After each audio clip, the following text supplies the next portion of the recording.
প্রিয় দর্শক, আপনারা নিশ্চয়ই কাশিমারি খোলপটুয়া নদীর কথা জানেন, কিন্তু জানেন কি এর উৎপত্তি কোথায়, এর দৈর্ঘ্য ও প্রস্থ? হয়তো অনেকেই জানবেন না, আর অনেকেই জানবেন। যারা জানেন না, এই ভিডিওটা তাদের জন্য। স্কিপ না করে পুরো ভিডিওটা দেখার অনুরোধ রইল।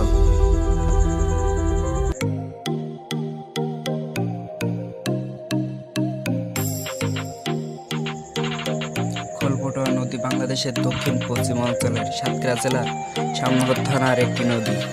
নদীতে দৈর্ঘ্য 56 কিলোমিটার, গড় প্রস্থ 550 মিটার এবং প্রাকৃতিক সরবি এলাকা।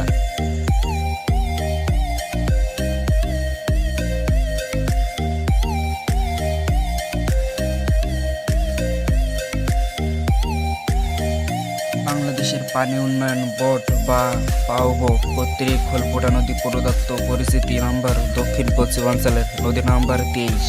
এটি গঙ্গা ও পদ্মা নদী ব্যবস্থাপনার অন্যতম বৃহত্তম নদী।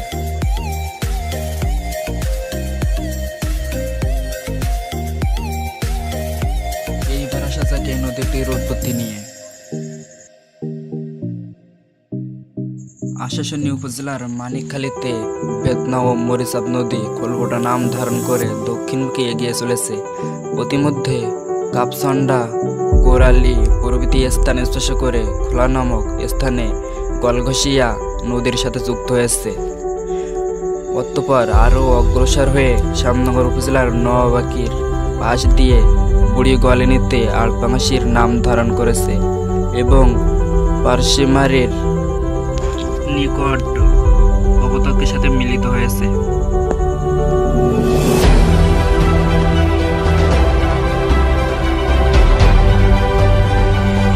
চলুন দর্শক দিকে আসি আমাদের সেই খোলপটুয়া নদীর।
এই পর্যন্তই। সবাই লাইক, কমেন্ট, সাবস্ক্রাইব করে পাশে থাকবেন। হয়তো দেখা হবে পরবর্তী কোনো ভিডিওতে। আল্লাহ হাফেজ।